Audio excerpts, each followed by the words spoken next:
نحمده ونصلي ونسلم على رسوله الكريم اما بعد فاعوذ بالله من الشيطان الرجيم بسم الله الرحمن الرحيم انني انا الله لا اله الا انا فاعبدني واقم الصلاة لذكري صدق الله مولانا العظيم۔ محترم و مکرم ناظرین و ناظرات، السلام علیکم ورحمۃ اللہ وبرکاتہ۔ آج کا موضوع سخن آیت مبارکہ تلاوت کی گئی، رب تعالیٰ کا فرمان عالی شان، اننی انا اللہ، بے شک میں ہی اللہ ہوں، لا الہ الا انا، میرے سوا کوئی معبود نہیں، فاعبدنی، پس میری عبادت کرو، واقم الصلاۃ لذکری، اور میری یاد کے لیے، میرے ذکر کے لیے نماز کو قائم کرو۔ جب میرے سوا معبود کوئی نہیں، جب میرے سوا مسجود کوئی نہیں، جب میرے سوا حاجت روا مشکل کشا کوئی نہیں، جب میرے سوا دستگیر اور داتا کوئی نہیں، جب میرے سوا مشکل کشا اور نفع نقصان دینے والا کوئی نہیں، جب میں نفع کا مالک، نقصان کا مالک، بیماری اور صحت کا مالک، غم اور خوشی کا مالک، عبادتوں سجدوں کے لائق، امیدوں تمناؤں آرزوؤں کا محور جب میں ہوں، تو میں ہی اس قابل ہوں کہ پھر میری عبادت کرو۔ اللہ رب العزت کا فرمان عالی شان، لو کان فیہما آلہۃ الا اللہ لفسدتا، کہ اگر آسمان و زمین کے مابین کئی الہ اور معبود ہوتے، مختلف الہ اور معبود آسمان و زمین کے مابین ہوتے تو لفسدتا، زمین میں فساد بپا ہو جاتا، زمین میں بربادی ہو جاتی۔ الہ مختلف ہوتے، ایک الہ کا کہنا یہ ہوتا کہ معاملے کو اس طرح چلایا جائے، دوسرا معاملے کو دوسری طرف لے کے چلتا، ایک کا حکم ایک ہوتا، دوسرے کا حکم دوسرا ہوتا۔ تعدد الہ، الہ کا معبودوں کا مختلف ہونا، حکم کے مختلف ہونے کو لازم آتا۔ جب حکم مختلف ہوتے تو زمین و آسمان میں فساد بپا ہو جاتا۔ فسبحان اللہ، پس اللہ کی ذات پاک ہے، وہ اکیلی تنہا ذات ہے، اس ذات کا شریک کوئی نہیں، اس ذات کے برابر کوئی نہیں، اس ذات کا مثال کوئی نہیں، اس ذات کا جواب کوئی نہیں۔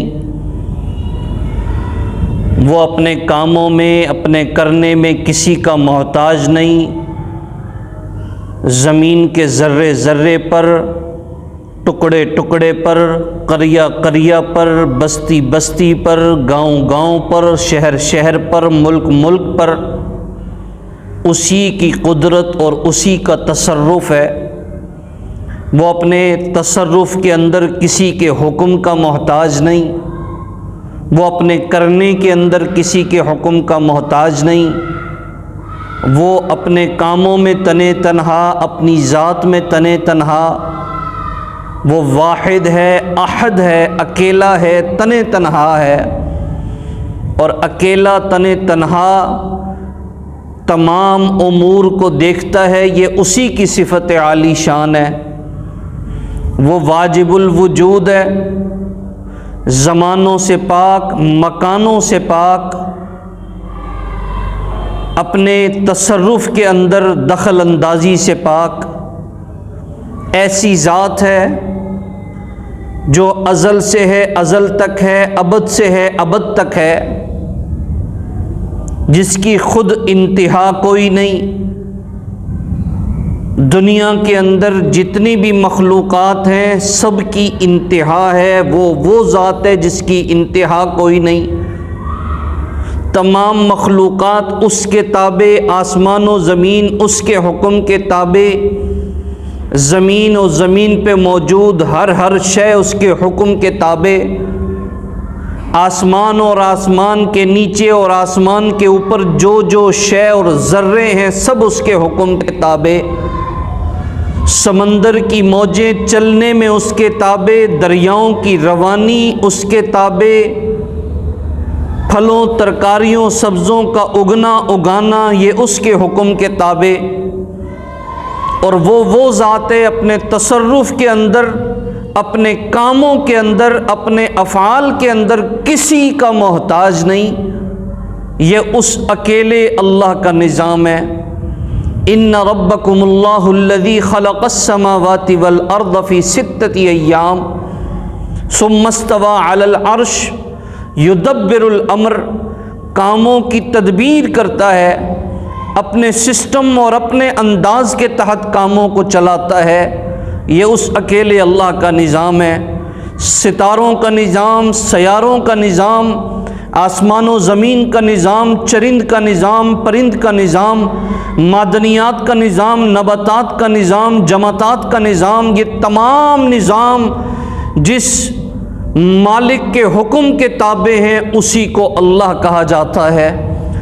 اور جب وہ اللہ اپنے کاموں کے اندر کسی کا محتاج نہیں، اپنی مثال نہیں رکھتا، لیس کمثلہ شیء، اس کا مثل کوئی نہیں، حقیقت میں بھی کوئی نہیں، مثال میں بھی کوئی نہیں۔ جب مثال میں کوئی نہیں، چنانچہ یہ جملہ کہنا کہ عورت کے لیے اس کا شوہر مجازی خدا ہے، خدا اپنے الفاظ میں بھی یکتا، اپنی صفات میں بھی یکتا، اپنی مثال کوئی نہیں رکھتا، جواب کوئی نہیں رکھتا، لہٰذا عموماً جو جملہ استعمال کیا جاتا ہے عورت کے لیے شوہر کے مجازی خدا کا، یہ حقیقت کے لحاظ سے، معنویت کے لحاظ سے ٹھیک اور درست نہیں ہے۔ یہ اغلاط العوام میں سے ہے۔ نظریہ اس قسم کا جاتا ہے کہ اللہ رب العزت چونکہ خدا ہیں اور عورت چونکہ اپنے شوہر کے حکم کے تابع ہوتی ہے تو شوہر اس کا مجازی خدا سراسر غلط اور توحید کے خلاف ہے، عقیدہ توحید کے خلاف ہے، مسلمان کی روح کے خلاف ہے، مسلمان کے مزاج کے خلاف ہے، مسلمان کے ایمان کے خلاف ہے۔ چنانچہ ہمیں سوچنا چاہیے اور اس طرح کے جملوں سے پرہیز کرنا چاہیے۔ اللہ اکیلا ہے، تنے تنہا ہے، اس کی ذات کے ساتھ اس کی کوئی مثال نہیں، یہ ایک مسلمان کا عقیدہ اور ایمان ہے۔ چنانچہ یہ جملہ اور اس طرح کے جملے مسلمانوں کو اس طرح کے جملوں سے پرہیز کرنا چاہیے، اور اللہ رب العزت کو جیسا ماننے کا حق ہے، جیسا نبی پاک علیہ السلام نے بیان فرمایا، اللہ کو ویسا ہی ماننا ہے۔ اللہ تعالی ہمیں عقیدہ توحید پہ ثابت قدمی نصیب فرمائے۔